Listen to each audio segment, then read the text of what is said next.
Period pain അല്ലെങ്കിൽ menstruation ഫേസിൻ്റെ സമയത്ത് ഒരു സ്ത്രീ എന്ന നിലയിൽ ശാരീരികമായിട്ടും മാനസികമായിട്ടും ഭയങ്കര ചേഞ്ചസ് കൂടി കടന്നു പോണേ.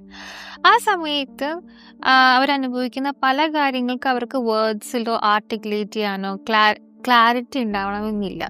അപ്പോൾ പുറത്ത് കാണുന്നത് അവർക്കൊരു മൂഡ് സ്വിങ് ആയിട്ടും അല്ലെങ്കിൽ ഡ്രാമ കാണിക്കുന്നതെന്നൊക്കെ പറഞ്ഞ് ബാക്കിയുള്ള പാർട്ട്നേഴ്സ് ചിലപ്പോൾ അവരെ ഷെയിം ചെയ്യാൻ ചാൻസസ് ഉണ്ട്. മനസ്സിലാക്കണം, they are also going through. എല്ലാ പീരീഡ്സും ഒരു പുതിയ എക്സ്പീരിയൻസ് ആണ്. ഒരാൾക്കും ലൈഫ് ലോങ് എല്ലാ പീരീഡും ഒരേപോലെ ആവണമെന്നില്ല. ചില ദിവസങ്ങളിൽ വേദന കൂടും, ചില ദിവസങ്ങളിൽ മൂഡ് സ്വിങ്സ് കൂടും. നിങ്ങളാകെ കൂടെ ചെയ്യേണ്ടത് നിങ്ങളെ പാർട്ട്ണറെ കുറച്ചുകൂടി എംപത്തൈസ് ചെയ്യുക, അവരുടെ കുറച്ചുകൂടി കൈൻഡായിട്ട് പെരുമാറുക. നിങ്ങൾ റിയലൈസ് ചെയ്യാണ് അവർ ഈ ഫേസിൽ കൂടെയാണ് കടന്നു പോകുന്നത്, അവർക്ക് സ്പേസ് കൊടുക്കുക.